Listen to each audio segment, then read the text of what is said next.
I'm a Los Angelino and a lifelong Californian. I've lived in other major cities like New York and Berlin, Germany, and I've developed a real interest in this homelessness epidemic, frankly.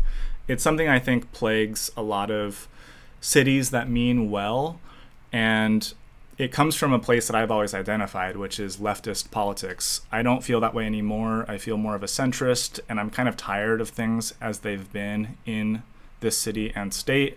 And I'm curious to hear how these 6 candidates for California governor here in 2026 answer this question, specifically about how Gavin Newsom has handled homelessness over the last half decade plus. So let's get into this section of the California gubernatorial debate. Our next question tonight is about an issue we all see every day in California: homelessness. There are 187,000 people experiencing homelessness in the state right now. In a recent Inside California Politics poll, 86% of those surveyed believe the homeless problem has stayed the same or is getting worse. So I just want to talk about this graphic for a second. That number, 187,000, it doesn't even feel that big. You know, that's like much less than 1% of the country, but it's very visible. It's visible in a cosmopolitan area in which I've always lived. So if you walk around your city, if you experience the downtown, if you like to take your dog on a walk through a business district, it's very, very apparent. And it could even be literally one person, but if that one person has pitched a whole tent city for himself in, you know, the center of town, it's going to make a significant difference on a lot of people's lives. So I don't know if that stat does very much work, but it is a real problem, and I think we all know that. This 86% number, I think, is helpful in the sense that it is a very big issue to a lot of people. The graphic, it's like kind of tame, but we are talking about people on the street who are in despair. So I think the graphic achieves that.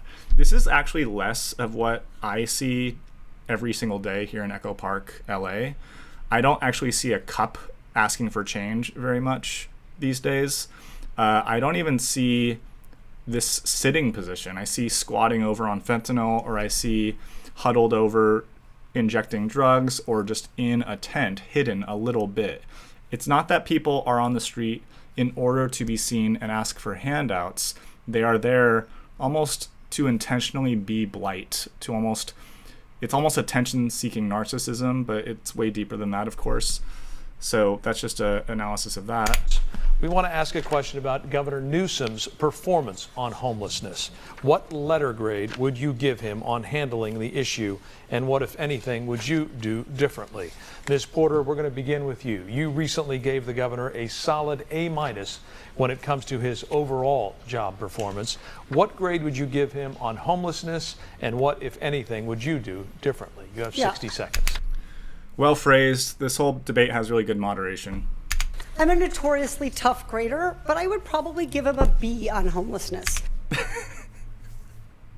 I don't think this has been an easy problem to solve, but I do give him a lot of credit for calling attention to the problem. That is like so funny and ironic to me. I'm a notoriously tough grader. You get a B. Like that is like this. She comes off. I don't know this woman at all, but that sounds like a notoriously soft grader who thinks she's being tough. A B is a good grade. I know in higher academia, it's like the lowest grade you can get, B-, but like it goes A, B, C, D, F. And it's just funny that she thinks she's being tough on Newsom by giving him a B. And it signals a lot of things to me. It signals that she's in his same party, that there's some amount of etiquette and politeness happening with a lot of these answers, that they want to maybe signal to the audience, yeah, okay, it's not an A, right? Like no one's pretending that this is a handled topic and that we're good with it. But she is kind of tiptoeing and being very soft about it. He campaigned 8 years ago. He was talking about housing when nobody else was. Boom. So now immediately we've shifted the topic from homelessness to housing. And the word homelessness is insidious in this way, and it's kind of designed that way. This word didn't come out of nowhere. It was kind of invented as a sort of, I mean, frankly, I think it's obfuscation of a topic. When I talk about homelessness, when you think of homelessness, we are talking about blight and vagrancy and drug use and schizophrenia on the street. That's what we're talking about. I've been homeless. A lot of us have been between housing, where we might need to crash on someone's couch because we're down on our luck, or between jobs. I feel like a lot of us might have been there. And it's true that technically speaking, the majority of, quote, homelessness is that, right? And she's going to bring that up later as a gotcha kind of thing. But no one cares about that. That's not what you and I are talking about when we're worried about the state of California and the wealth disparities globally. We're not worried about somebody that's in their car overnight because they couldn't afford their rent. That is not who we're caring about. We're worried about the people that have disconnected themselves from all their friends and family networks and have ended up drug-addled and mentally disturbed. That is who we're talking about. These are not people that just need a higher minimum wage, right? Our homelessness problem is a direct correlate of our housing problems. We're not going to solve homelessness without bringing down the cost of housing. That's why housing... I almost feel like as an establishment Dem person, she's kind of like said the loud part out loud, sorry, the quiet part out loud. We're not going to solve homelessness. Yeah, no kidding, you're not going to solve it. Like, you haven't been solving it, because she's going to continue. Like, she's going to point the finger elsewhere, that we need to go to the root of the problem, that we need to prevent it before it starts. And this kind of this discourse has been going on for at least 1 decade at least, but decades. And it's a way to, like, really, it's a smoke and mirrors effect. Like, you're not talking about what we're caring about. You're talking about something else. And then, as it turns out, all the money that California has spent, which is billions of dollars, by far the most ever anywhere on this topic, has just disappeared into nowhere with no results. And you get that result, that no result, based on this kind of language. Has been my number one issue since the day I launched this race over a year ago. What I would do differently than Governor Newsom is fund homelessness prevention. It is so much more cost effective. What does that do for the people on the street? Like, what does that even mean, fund homelessness prevention? Like, what does that mean? Like, if I think that maybe I'm going to get evicted, then I can apply for a loan, right? Like, that's what you're talking about? That's it? That is not what these people are suffering from. The people that we see on the streets have families, have people that care about them, that want them to come home. People that are on the streets are paranoid schizophrenics on fentanyl and meth who do not want to go home. So it's like, what are you preventing exactly? How are you going to do that? And so much more humane to prevent families from becoming homeless in the first place, and making sure that if they do lose their home, that they're able to land in an interim housing or shelter situation. That's all fine. That is a different topic. Like, this is what the problem with homelessness is, that it immediately divides. It's almost like the abortion debate. Like, with abortion, these two parties in the US do not talk the same language. One party is talking about access to health care and how preventing unwanted birth is a fundamental right of a woman to choose. And the other party is talking about when life begins at conception and how it's murder to vacuum it out or take a pill to flush it out. Those are two totally different conversations. And it's like the same here. It's like, we are not talking about the family that's struggling, that just needs a bit of help so that they don't get evicted. That is not what people mean when we talk about homelessness.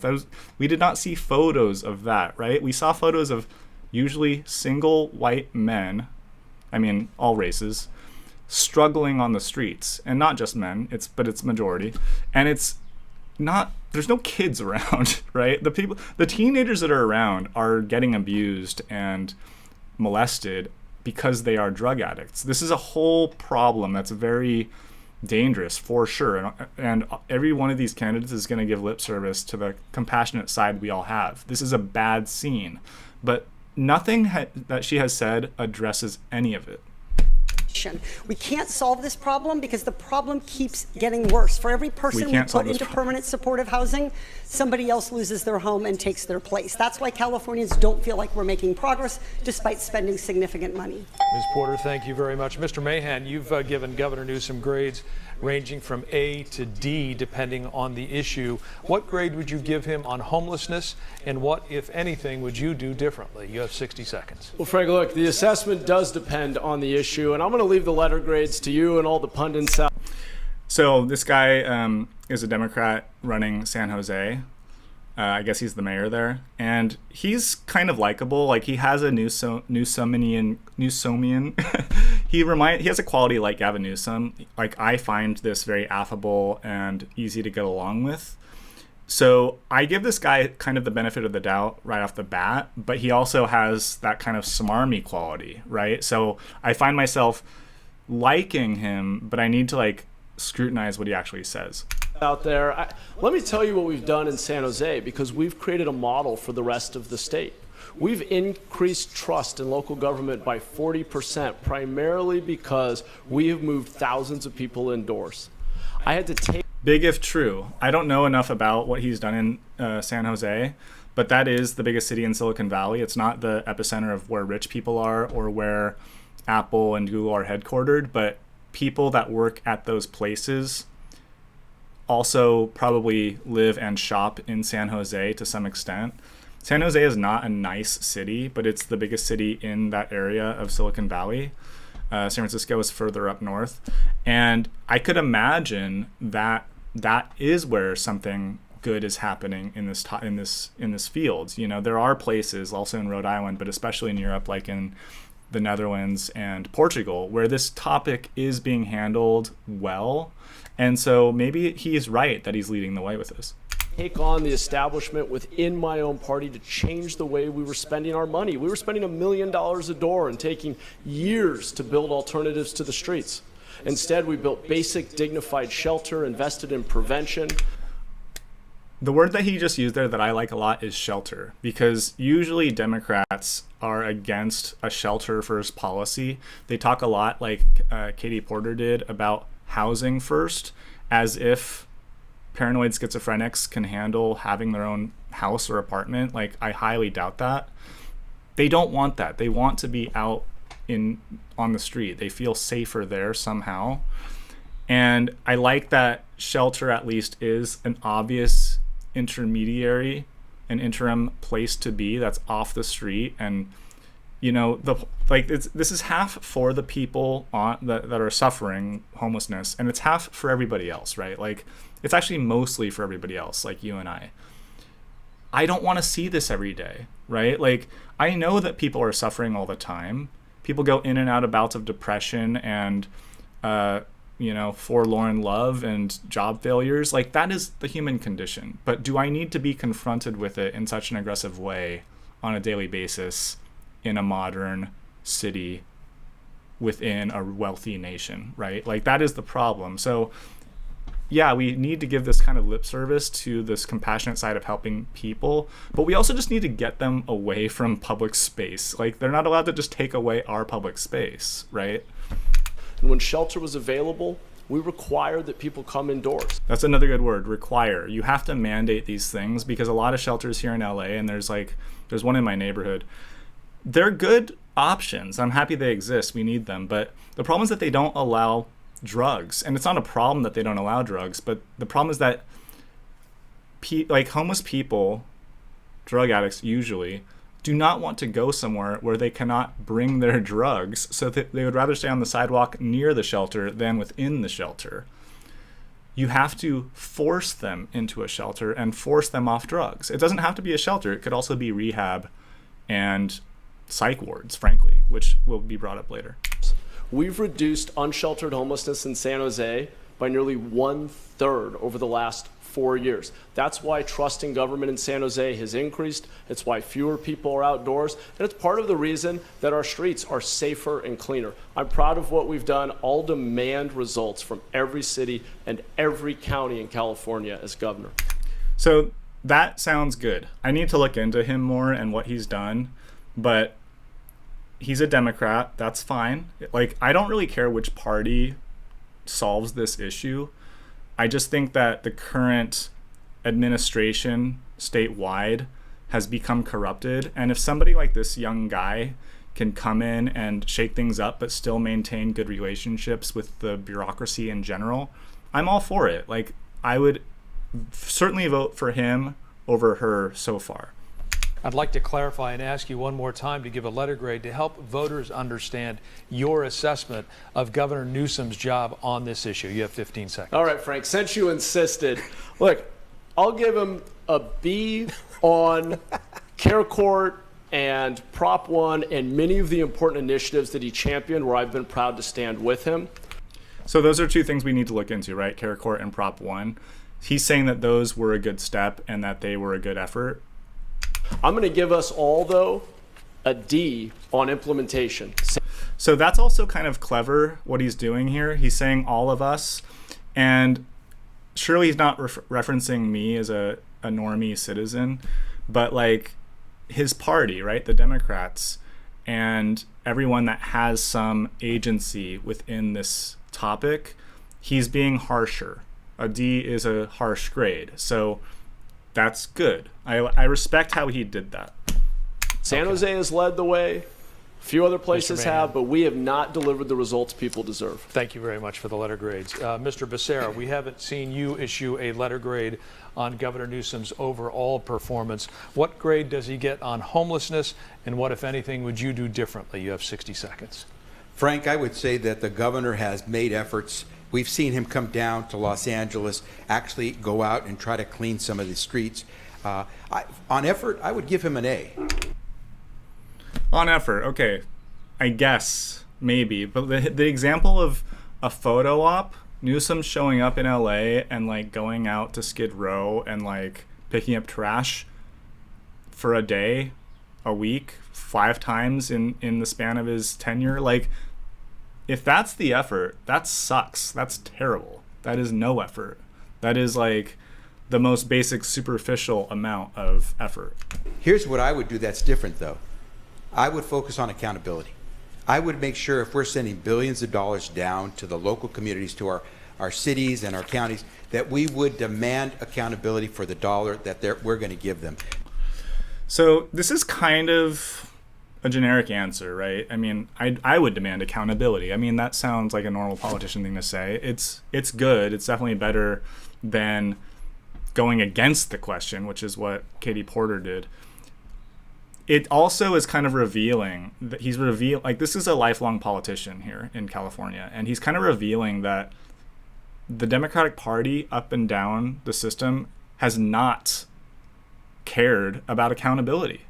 Like, it's kind of an admission of guilt that throughout the whole state, there's just been no accountability. And that's the kind of investigative journalism that people like Nick Shirley are exposing, right? There's all this fraud being exposed.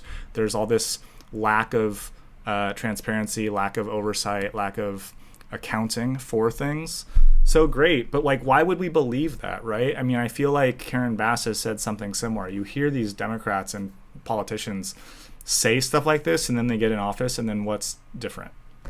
We need to see results, and results are what you see on the streets. We need to pull folks up, help get them back on their feet, and that's what I would do. But what I will tell you is my principal job as governor, and I'm glad to hear other people are saying this, is I'm going to keep you housed. If you are in a home right now, renting or owning, if you lose your job unexpectedly. That is not what we're talking about. I'm going to skip through some of this. So much to keep. You're saying that anyone who needs housing assistance, you will help them. That means the government will help them. How much is that going to cost, and where does that money come from? You have 30 seconds. Yeah, Frank, we spend billions, tens of billions of dollars right now to try to pull people off the streets. Do you think it's working? It would cost us a fraction of that amount to help someone who temporarily lost their job stay in the home. So I just want to say, like, this is where politicians are truly out of touch, and I don't blame them per se. Like, I have had struggles in my own life. I mean, I still have struggles.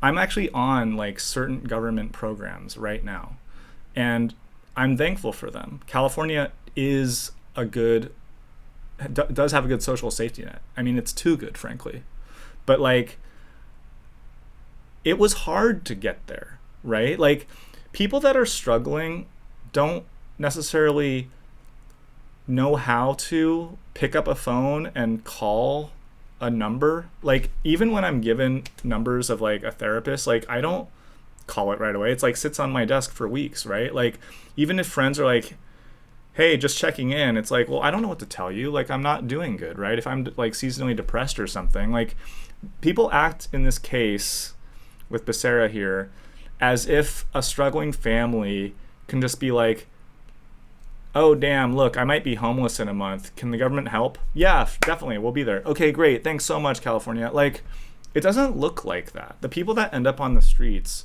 are in utter despair because they've given in to drugs and demonic voices in their heads, and they've estranged their families that loved them. That is almost always the case whenever you see somebody struggling on the street. They have a mom and dad most of the time. They've had old friends from high school that would want them to be doing better. And he's right that it's expensive to go help that person and take them to the ER and then try and get their, the sepsis in their body cleaned up and all this. Like, yeah, that is expensive. He's right. But like, the problem is that no one is talking holistically about the real issue of drugs and mental health. And those are the issues. Those are the issues. So like, until you tell me what kind of rehabilitation centers we're going to build, what kind of social services we're going to hire for en masse, like we need to like have a GI Bill like from the 1940s to hire social workers and nurses and doctors to help sick people, because that's what we're dealing with. And you don't get that by just being like, here's some money so that you don't go homeless tomorrow. If they for 2 or 3 months fall behind on the rent, they don't get kicked out because we'll try to support them. A 0 interest loan. You can keep them in their home. I save a lot more money by keeping them in the house. Yeah, so again, that's like what Katie Porter was saying. Like, yeah, okay, we have this larger number. It's a different point. This is not what we're talking about, you guys. We are not talking about the 90% of people who are transitionally homeless. We are talking about the 10% of people who are chronically homeless. That is what we're trying to deal with. And I just really get annoyed when people like this are like, changing the topic. Like, yeah, good for you, do that. But that is not the problem here. That is a different issue. What grade would you give him on homelessness, and what would you do differently? Well, you have 60 seconds. I think we've just learned of the failure of the California education system, too, if we can't even realistically assign grades to failure. It is an absolute dismal failure, and anyone that says it's not is fooling themselves or trying to fool voters. Likable immediately, right? Like, I don't know. I've never heard of this guy. I've never seen him before. Bianco. He has some cool first name, I think. And he just, I don't know. He's like calling it what it is, right? I mean, an utter failure. I think that's true. I don't know if I guess it's like a strong way of putting it as a politician, but like, it sucks. It's a problem. It's growing. It's worse. Like, I see it. Like, homeless people literally try to break into my house. Like, that's where we're at. You know what I mean? And it's not getting solved. I've seen that guy who tried to break into my house walking around my neighborhood. Like, I feel unsafe. And like, this guy's probably been in and out of jail like 50 times. And what are we doing? Oh, we're going to make sure that the family of 4 who's struggling to pay rent doesn't go homeless. That is not what I'm worried about. We are not dealing with homeless, so stop calling it homeless. It has nothing to do with homes. This is drug and alcohol-induced psychosis, mental illness causing the other. It doesn't matter. But these people are suffering from drug and alcohol abuse and mental illness. We would have fixed this problem probably already had the Democrats in California, in state legislature, and our governor funded Prop 36 to give us the treatment that we need. I am on the front lines of this. I've been on the front lines of this for 33 years. This has nothing to do with the home. Until we actually start caring about these people, you have compassion to look them in the face and tell them that you're going to walk by them and ignore them. If that's what you're going to do, you're just a part of the failure of government. Bravo. Well said. I mean, that's what these other people are doing. Like, what are you going to do about all the people suffering on the streets? We're going to make sure you don't lose your home. We're going to give you a loan from the government that lets you stay in your home so that you don't get kicked out and evicted. What about the people suffering on the streets with like blankets that look like they're full of fleas and ticks? Like, what what about all that? And no one addresses it until now. We are going to deal with this for what it is. It is not homes. Mr. Bianco, I just want to clarify here the second part of the question. If you're elected governor, what would you do differently? You have 15 seconds. Every single bit of the money going to nonprofits and NGOs for homeless ends the day I take over. And a small portion of that will go to the funding of the drug and alcohol treatment centers that they need, the mental health treatment centers that they need, and then more importantly, Mr. Bianco. the combination of drug and alcohol. Thank you. I mean, immediately I feel like voting for this guy, literally, just because of how he just answered that question. I want to now vote for him because he's literally just calling it like it is. Like, so much money, it's being proven as I speak, all the amount of fraud being stolen from California taxpayers that is like disappearing into thin air. We spend so much money solving this issue and it just goes into the pockets of corrupt people that like, oh yeah, I'm going to start an NGO. We're here to meet them on the street where they are, and we're going to hire canvassers to talk to you in front of Whole Foods about how we need to do this and that and bring food into the parks where they have their tents. This is doing nothing but making it worse, and most of it is getting siphoned into people's pockets, I'm sure. It would take a fraction of that money to actually build psych wards and hospitals and drug rehabilitation centers and provide clean needles in a room, in a place where you're off the street. Like, it's so sensible, and it's insane that within Gavin Newsom's administration and beyond, people just haven't wanted to do that. It's all been this obfuscation of like, no, it's not homelessness, it's houselessness, it's people that are paycheck to paycheck, it's the family that is struggling to pay for milk. No, it's not. Mr. Bianco, thank you. Mr. Hilton, you've given the governor an F on his overall performance. When it comes to homelessness, has he done anything right? You have 60 seconds. Well, by the way, I'd love to be in your class, Katie, if you get a B for what Gavin Newsom's done on homelessness. My goodness, of course it's an F. It shames our state, the situation with homelessness. We have about... I love that he called that out. It's so funny. 10% of the US population, around 50% of the country's homeless population. And as for Javier praising Gavin Newsom for the photo op where he tried to pretend he was cleaning up a homeless encampment, literally Gavin Newsom did that 3 times in a row. Nothing changed. And nothing will change if you have one of these Democrats in power. It will be more of the same. It really makes you question, like, what do the Dems even mean by giving letter grades like a B on this topic? Like, it's insane. Like, I mean, the only reason I hesitate with the F is because like I do see some efforts, like encampments do disappear. They show up and then they disappear. They show up again. But the disappearing part is probably the police and social workers showing up and shooing them along, maybe arresting them, probably not. If so, they bring them in for booking and then they're immediately released. Or a judge just dismisses it right away. You know, that's a whole system of the DA talking and making deals and whatever. And it's all accepted crime. It's just acceptable crime. But it does, like, the blight gets moved around. So, like, you know, I have, like, various corners of where I'm at. And some of them sometimes have encampments and sometimes they don't. So, like, there is some amount of dealing with it the same way that, like, you know, like, it's not like a hoarder's house where it's just all fucked up constantly. It's more like a really messy ADHD household where there's just always piles of junk being moved around. It's more like that, you know? So it's not, like, I wouldn't judge that kind of household as badly as a totally disgusting, decrepit hoarder household. That would be the abject failure, and we're not there, thank God. I mean, that would be a truly dystopian future. But we're close enough where it's an outrage.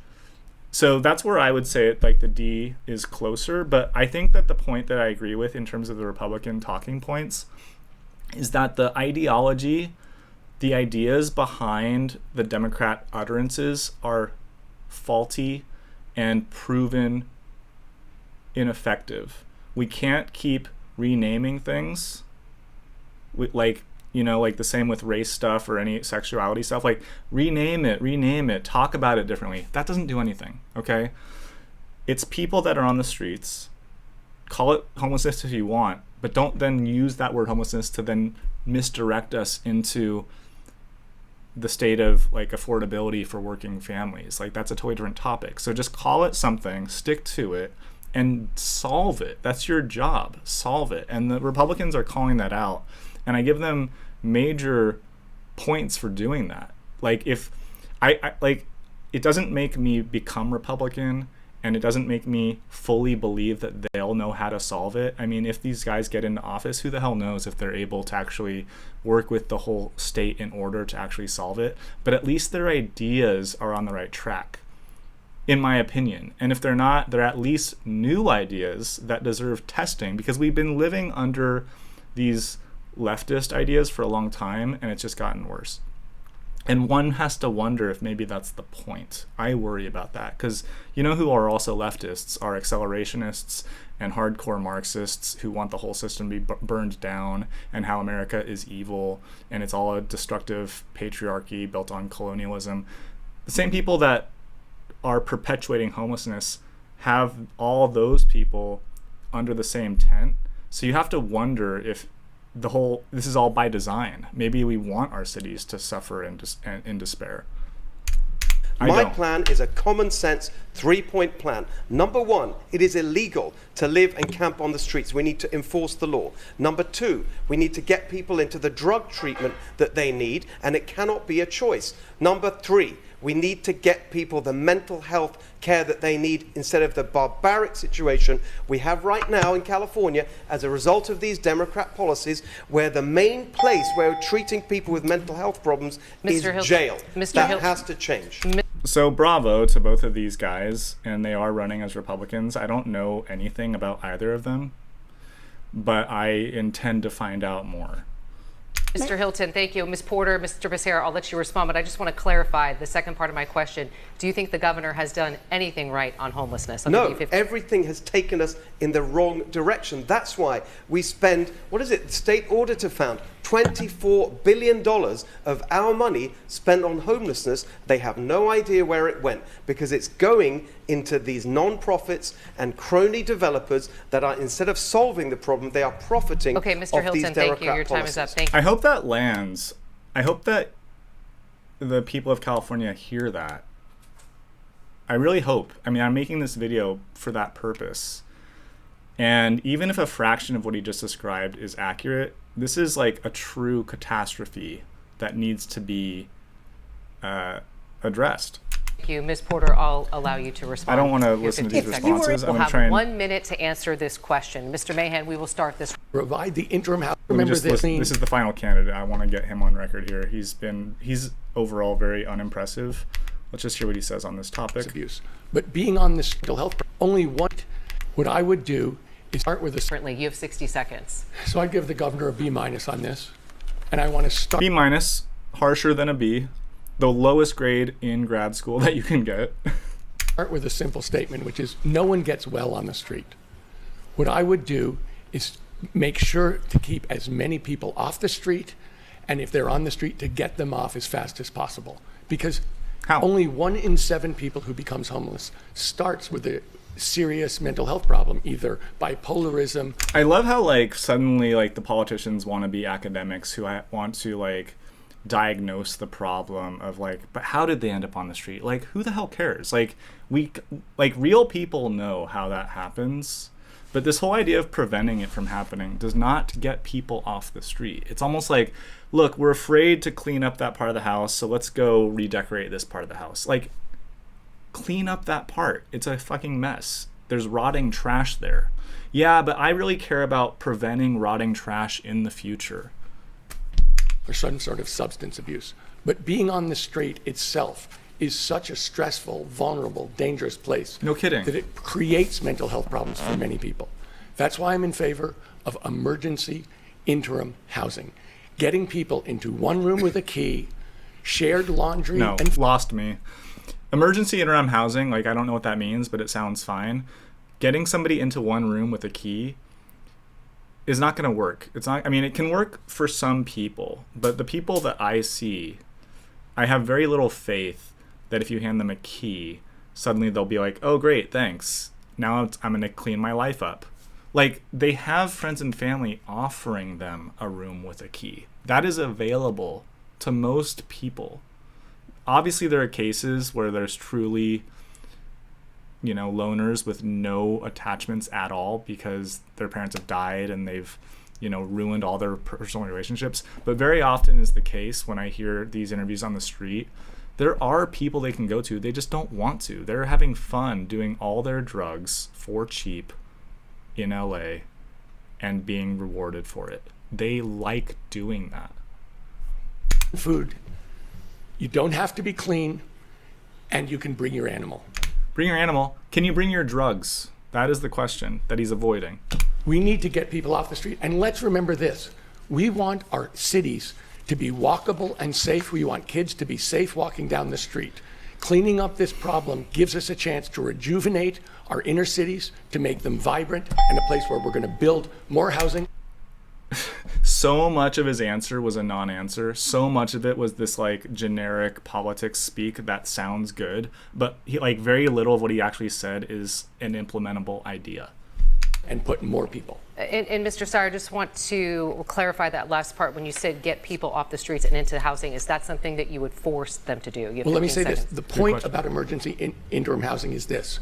People want to go to it. No, they don't. I see it. There is that exists literally on Alvarado and Glendale Boulevard right here. It has people in it. It's true that some people will go there, but it hasn't cut down the amount of drug use and tents on the sidewalk at all. It's just like, yeah, okay, some people will use it, but he's avoiding the topic of mandating, forcibly removing people off the sidewalks. People are so afraid of doing that. It's like, oh, I don't want to be mean, let's live and let live, and they want to be there, so let's just leave them alone. It's funny because I feel that way in life as a libertarian-minded person from California, very individual. It's like, yeah, they have their civil liberties. I don't want to step on that, but they've kind of lost their right to have that kind of free will based on their status, and they would admit it if you were tough with them. This is something that actually is designed to meet their needs, as opposed to the huge shelters or waiting 7 years to get them into permanent housing, which costs, Matt Mahan was saying it costs $1 million a key, and the numbers I've heard of between $750,000 and $1 million. Being homeless for 7 years is an incredibly dangerous thing to do, and it's the most compassionate thing we can do, is to provide the interim housing all right, so he's halfway there. He wants to it's almost like he's halfway to having that more conservative, harsher take, tough love take, but he can't quite get there, and it's too bad. And I just wonder how that would actually function if he was governor. He reminds me of older people I know, and I just wonder, with this kind of fuzzy thinking, what would actually happen. And my intuition would be that it would be a lot more of the same. That he wouldn't be it's like if you have a new boss coming to the office and they have just a totally different philosophy and everybody's job is now at risk, everybody is going to be working a lot harder to earn their keep. And if you have somebody coming in like, hey guys, I hear this is running we could do better. Let's just pick it up, huh? It's like employees are like, okay, cool. We have a fun boss. We don't have to do any work. It's like, what is he even saying? You know what I mean? It almost just sounds like he's running for governor as a vanity project. That's what that comes across as. The conservative guys sounded like they actually cared about this topic. They've actually thought about it. They actually know what to do. The San Jose guy, it's like he could be interesting, and I'm curious to hear more from him. This woman and this other guy are awful on this topic. I'll go into the other topics next time, guys. This has been Keith thinking about California homelessness and the next governor. All right, guys, until next time. Ciao.